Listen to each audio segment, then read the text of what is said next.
It's been a hot day today, as if you can't tell from my sweaty, greasy face. um, okay, so I'm reading this book by Rob Bell called Sex God, and it's really, really good. And thank you, Beth, for letting me borrow it. I'll give it back to you, but then I'm going to have to buy my own copy because I just want it on file for future reference.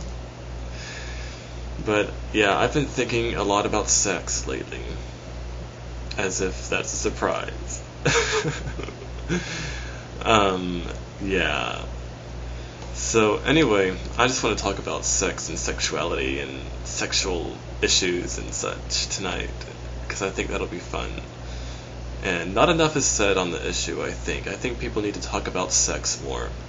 And I don't mean talk about sex as in like who they're going to have sex with, or their last sexual venture, or whatever sexual victories they've had. That's stupid.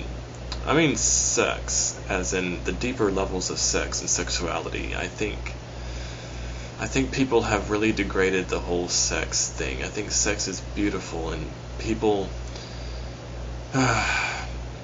they see sex as a sport, or as an object, or just another thing that we do. And I think that's really degraded it. I think that sex is a lot deeper. It's a lot more spiritual and emotional than people treat it as these days. And that's very sad, I think. And so I think when people, especially Christians, I'm just going to deal with Christians for right now. When Christians start to have sexual issues and problems,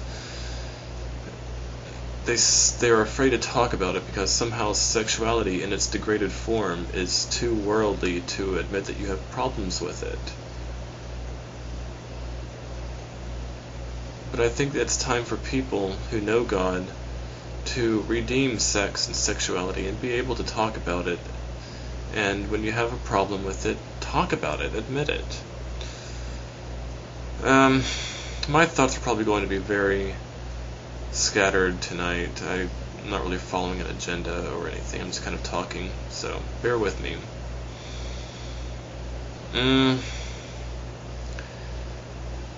Yeah, people don't talk about sex enough, and then when they do, it's always in kind of like, I guess, a chauvinistic, macho sort of way. Even the women do it like that. They just treat it as crap. Whatever happened to, teaching your kids sexuality from a moral, godly, strong perspective, so that they get a very strong appreciation for sex and sexual issues? I think that's the way it should be done. I think parents need to start talking to their kids about sex from an early age, even. As soon as they start discovering themselves, their parents need to step in and train them up in righteousness and godliness, and tell them about sex and the goodness of sex and how wonderful their sex organs are, and how God created them to appreciate His creation of sex and sexuality and all that wonderful sex stuff. I think that too many people are afraid of talking about it. I don't see what the big deal is about sex myself. I mean, I used to be very shy about talking about sex, but as you can see now, I'm not anymore. And so I find a great deal of freedom in talking about sex, because like I was telling some friends of mine, when you talk about stuff and express yourself honestly and sincerely, and you confess everything, and you have nothing else to hide, then you have no reason to fear what people might say or think about you. There's that level of freedom that you find in complete transparency, when nobody can spread a rumor about you because you've already told everything that's been hiding in your closets. That's a lot of freedom. There's a lot of freedom in that. And so, yeah, I think that people who have problems talking about sex and sexuality generally have a lot of fears and hang-ups about it. things that they don't want to confess or admit to themselves, or much less other people. And there was something that a guy at my church told me a couple of years ago. We were talking about masturbation or porn or sex or something like that, I don't know what, but he said, and he's a father, he has kids, and I think he's teaching his kids about sexual stuff too, and I think that's great.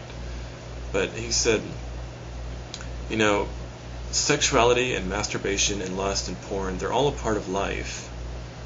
And you've got to learn to deal with life and life issues and all the crap that comes with life.